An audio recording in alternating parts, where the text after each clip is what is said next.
Salut et bienvenue dans le nouvel épisode d'Un peu de tout. Le thème d'aujourd'hui, c'est le RGO et la PLV.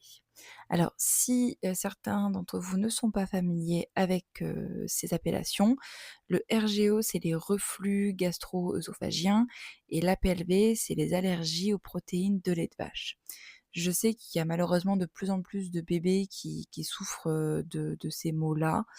Les diagnostics sont pas forcément toujours les mieux, faciles à trouver ou, en tout cas, c'est compliqué de se faire diagnostiquer ça parce qu'il faut passer par plusieurs étapes.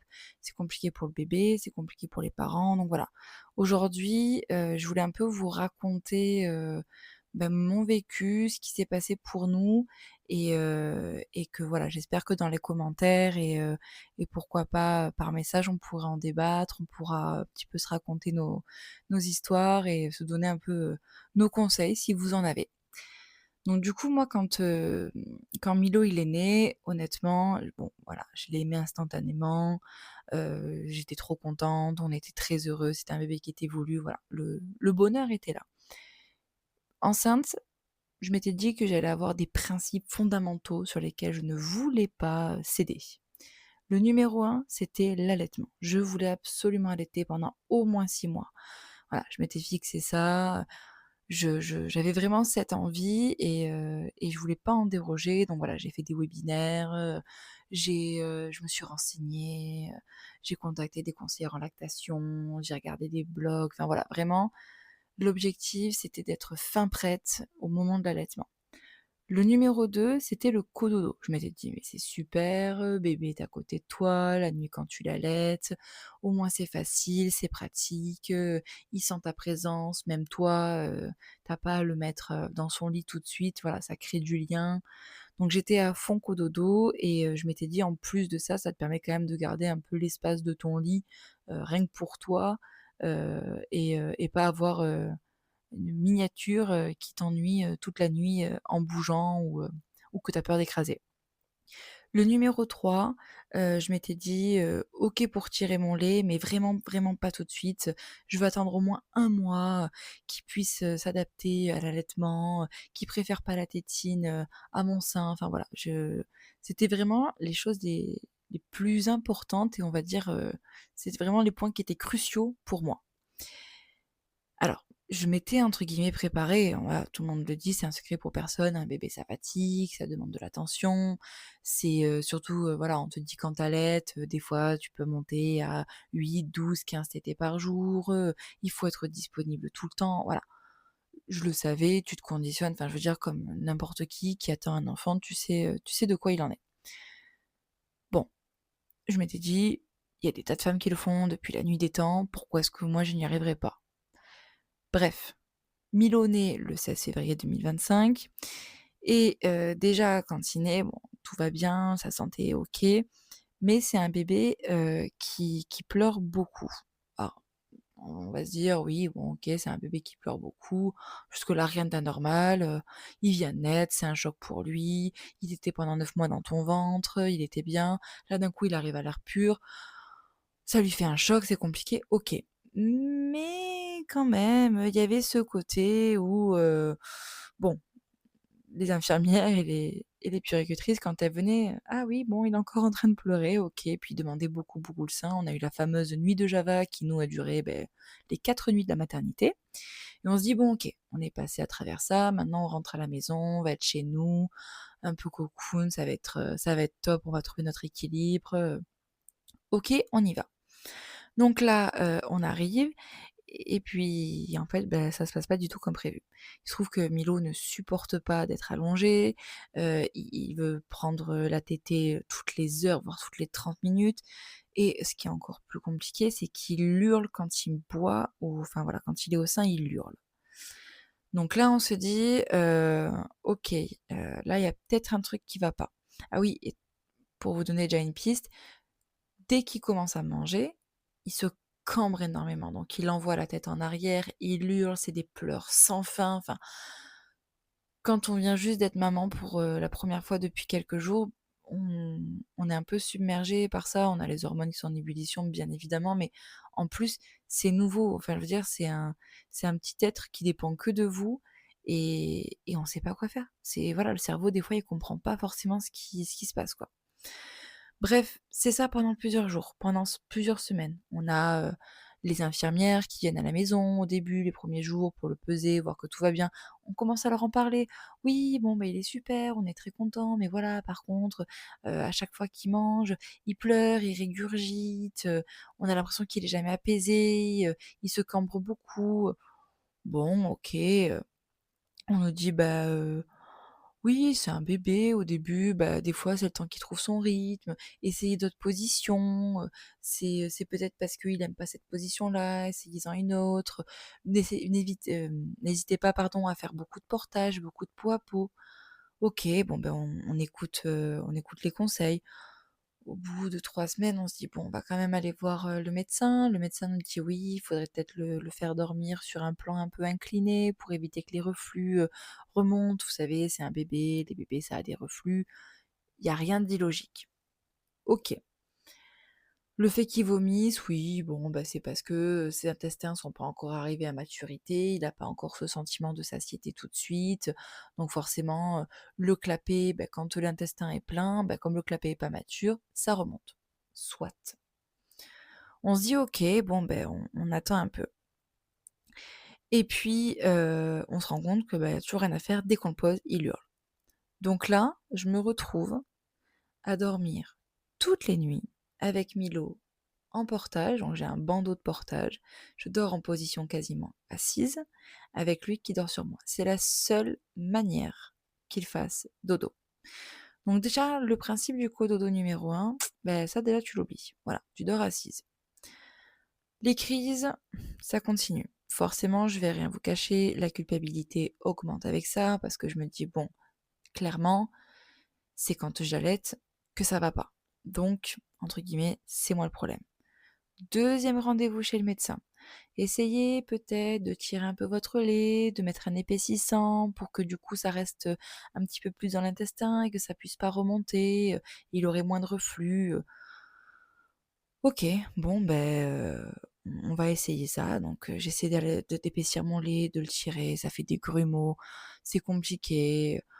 Bon, là, du coup, le principe du tirage de lait avant les amois, fini. Ça aussi, on repassera. Le temps s'écoule, les crises continuent, je vais à la pharmacie tous les jours, je dévalise les stocks de tout ce qui peut exister. Produits anticoliques, homéopathie, massage, probiotiques, je tente tout. Voilà, parce qu'il pleure, je me dis un coup c'est les coliques, un coup il me digère mal, voilà, je tâtonne, je passe mes nuits à scroller sur TikTok, Insta, à demander à ChatGPT, enfin bon, c'est fatigant, c'est épuisant et puis on a ce bébé en fait mais clairement en fait qui appelle à l'aide et on n'arrive pas à l'aider. Voilà, on a beau tout essayer, on n'arrive pas à l'aider. Je me dis: «OK, bon ben, on teste du coup, bah, le lait infantile».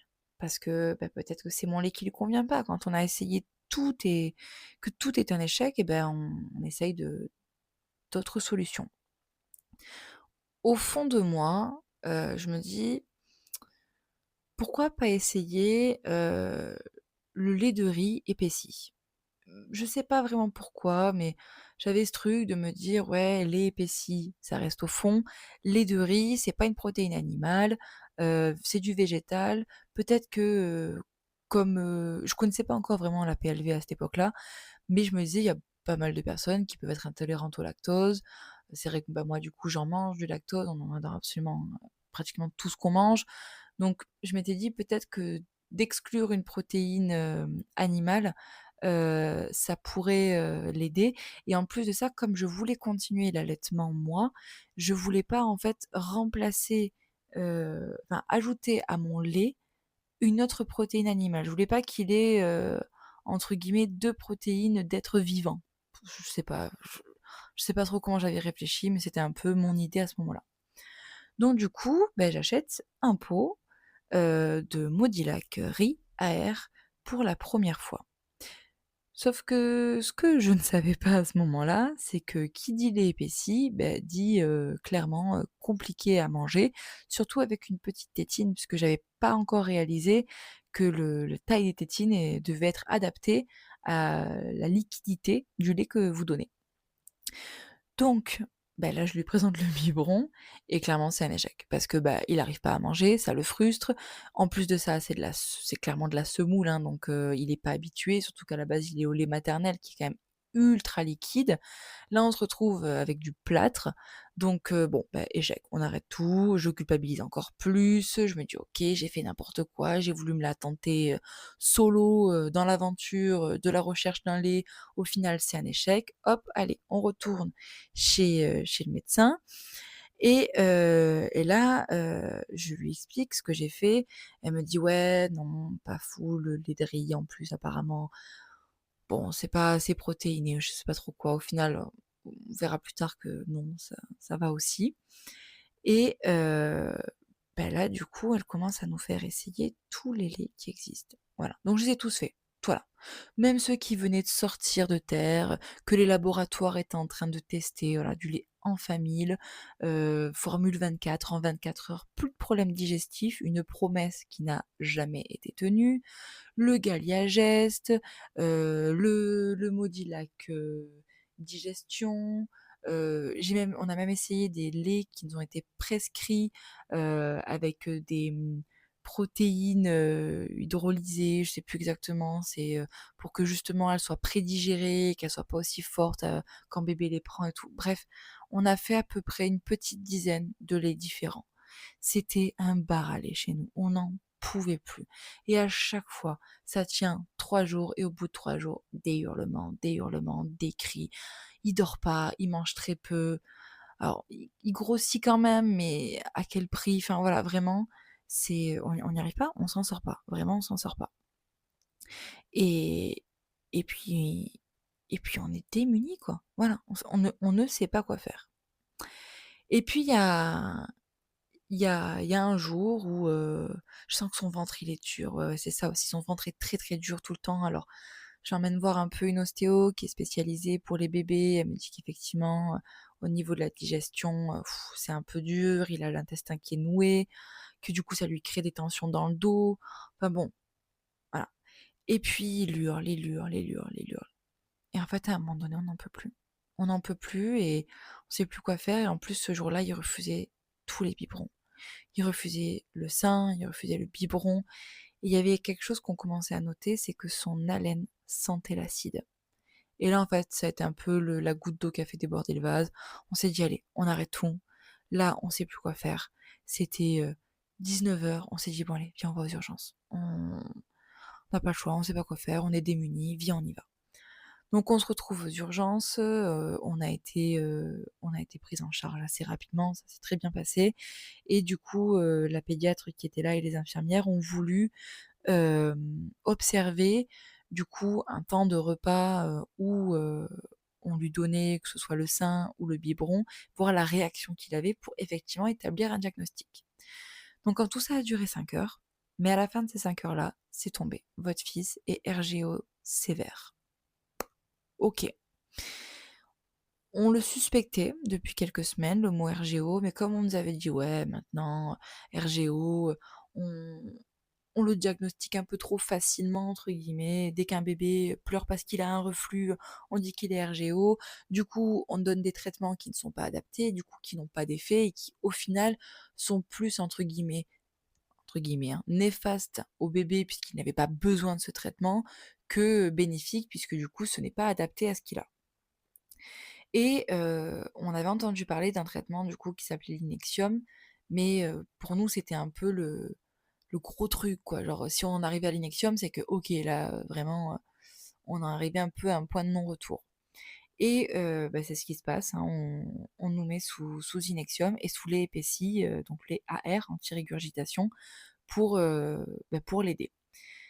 Bon, déjà, elle nous donne un biberon de lait AR et il se trouve qu'il le boit et déjà il s'endort et là là tu souffles. Là vraiment déjà tu te dis: «OK, il a mangé et il dort».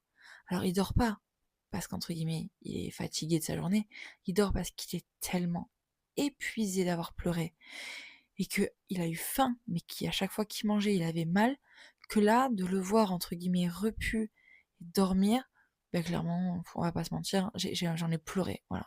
J'en ai pleuré de soulagement parce que j'étais complètement démunie face à ça. On se dit: «OK, on a trouvé le truc. Il va être sous Inexium, on va lui donner son traitement tous les jours, on va avoir du lait épaissi, je continue un petit peu l'allaitement», parce que voilà, elles nous disent: «Non, non, n'arrêtez pas l'allaitement, continuez, vous faites, un mélange des 2, mais continuez les tétés de confort et tout, ça lui fait du bien, ça le rassure». OK, donc moi ça me rebooste un peu dans mon rôle, de maman qui allaite et cetera. On repart à la maison, plein de, plein d'espoir en fait. Et puis, au bout d'1 semaine, c'est reparti. Alors oui, l'Inexium, ça aide. Ça aide à l'antiacide. Donc déjà, il ne sent plus l'acide. Et quand il a des reflux, il ne hurle plus derrière puisqu'il n'y a plus de remontée acide quand il a des reflux. Donc déjà ça déjà c'est top. Mais il hurle toujours juste après avoir pris le biberon. Donc du coup on se dit: «OK, bah, qu'est-ce qui se passe? Est-ce que c'est, la digestion? Est-ce que c'est qu'il aime pas le lait? Voilà, qu'est-ce que c'est?» Et puis, là d'un coup, je sais plus exactement comment, mais le médecin finit par diagnostiquer qu'éventuellement, effectivement, il serait APLV, donc allergique aux protéines de lait de vache. Alors, à cet âge-là, on parle plutôt d'intolérance parce que c'est pas forcément une allergie, c'est juste que, encore une fois, le lait de vache, bah, voilà, il y a des études qui sont faites là-dessus. On n'est pas constitué comme les veaux, donc on n'a pas la capacité d'absorber le lait de vache comme le ferait le petit de la vache. Donc parfois, c'est un lait qui va être un petit peu agressif au niveau des intestins et quand, les intestins des bébés sont pas encore complètement formés, c'est là qu'il peut y avoir une intolérance.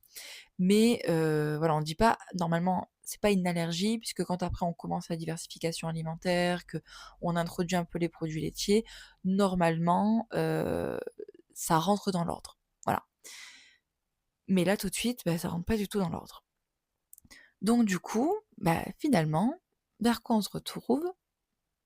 Le lait de riz. Et le lait de riz épaissi.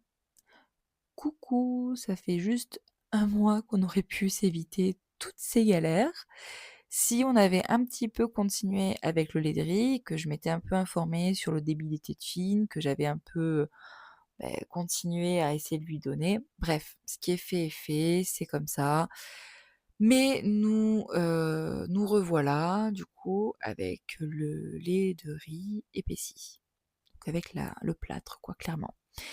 Et moi, on me dit: «Ben voilà, c'est soit, tu continues l'allaitement, mais tu enlèves tous les laitages, tout le lactose de ton alimentation», autant dire, bah, tu bouffes des carottes et des tomates toute la journée, ou alors, malheureusement, tu arrêtes l'allaitement. Et il se trouve, c'est comme ça, mais il se trouve qu'en plus on était à une période de l'année où on avait pas mal entre guillemets «d'événements sociaux», où on peut pas, c'était compliqué et puis honnêtement, voilà, je vais être très sincère, c'était compliqué pour moi d'arrêter tout ce qui était laitage. Je pouvais les réduire, ne pas manger de fromage, ne pas boire de lait bien évidemment, pas manger de yaourt, mais en fait, quand tu regardes un peu de plus près, il y a des traces de lait dans tout. Et au début, tu te dis: «Oui, bon, bah, ça va si c'est une trace de lait». Mais moi, pour vous dire, j'ai un bébé, même l'homéopathie. Il y a du lactose dans l'homéopathie, dans certaines doses, que je lui donnais notamment pour, les coliques ou les choses comme ça, il me faisait des réactions. Et quand j'ai appelé, les pharmaciens ou que je regardais par rapport au laboratoire ou que j'ai demandé à ma pédiatre, elle m'a dit: «Oui, un bébé qui est intolérant au lait de vache, même une infime quantité ou une information de lait de vache, ça peut lui provoquer une réaction». Donc en fait, je me suis dit: «Là, ça va vraiment être compliqué». Donc qu'est-ce qui s'est passé? J'ai arrêté l'allaitement après, 2 mois d'allaitement. Donc 3e principe, qui était le plus fondamental pour moi, allaiter pendant 6 mois. Voilà, c'est fini, c'était bien, je regrette, rien. Si c'était à refaire, je m'accrocherais peut-être plus, je le prendrais différemment. Enfin, en tout cas, j'ai vraiment aimé et je suis un peu déçue et triste que ça soit fini comme ça, mais c'est pour le bien de mon bébé, donc forcément, c'est un petit peu plus facile, à accepter. Bref, le bilan de tout ça, c'est quoi? c'est qu'aujourd'hui, Milo, il a 4 mois et demi, il est toujours sous Inexium, il est toujours sous lait de riz, mais il se trouve qu'il y a quelques semaines, il a boudé son lait, ce que je peux comprendre parce que c'est pas un lait qui est goûtu, c'est un lait voilà, il sent pas très bon, c'est terreux, c'est un peu un goût de fer apparemment, parce que j'ai cru lire.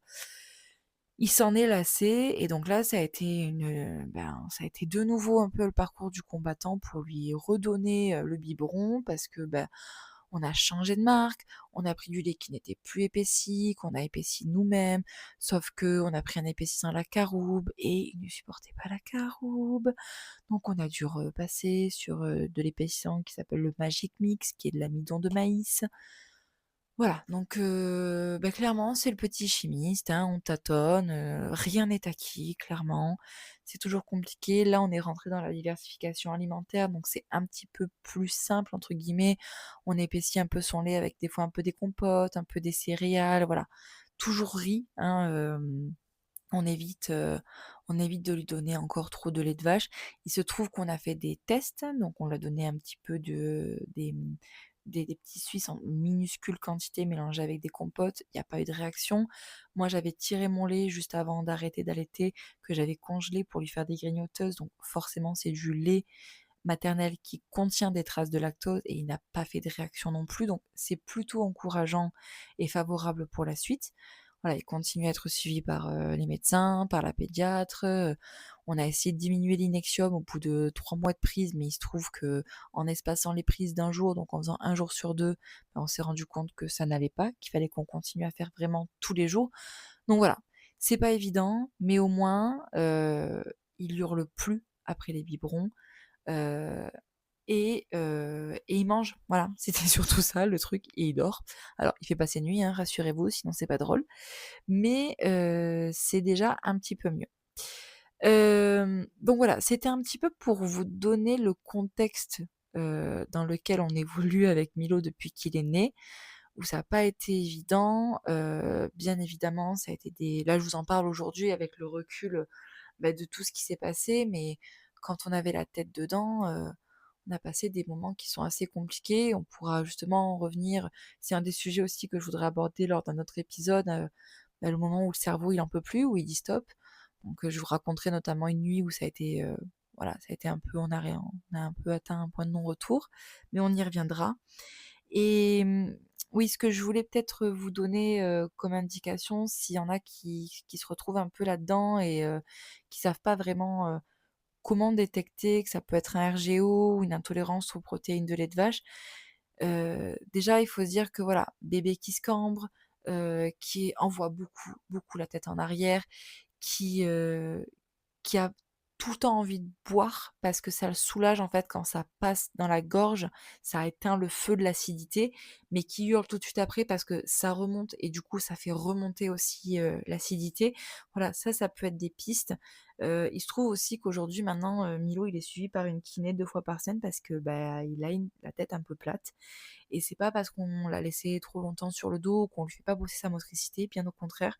C'est parce qu'encore une fois, le RGO, en fait, en se cambrant et en envoyant autant de fois sa tête en arrière, ça a créé des mauvais appuis sur son crâne. Et comme il est encore très malléable à cet âge-là, ça a créé une zone plate. Donc voilà, c'est un nouveau défi, hein.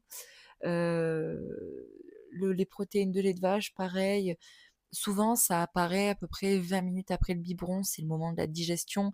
Si vous voyez qu'il est constipé, qu'il a le ventre dur, qu'il hurle, que voilà, que nous on a essayé de lui donner des probiotiques de Biogaia, ça a aidé, mais c'était pas non plus, uniquement, c'était pas que des coliques en fait. Et puis les coliques du nourrisson, c'est pas comme les coliques pour nous, c'est ses intestins qui bougent. Pour vous donner une idée, nous il hurlait tellement qu'il a fait une hernie ombilicale. C'est-à-dire que son nombril est sorti, c'est un intestin en fait qui est encore tout mou, qui est sorti et il avait le nombril qui ressortait parce qu'il hurlait tellement fort qu'il poussait sur les intestins et que ça a fait ressortir son nombril. Voilà, pour vous donner un peu l'idée. Donc, si vous traversez ça en ce moment, si vous vivez ça, vous n'êtes pas seul, c'est avec plaisir qu'on en parle.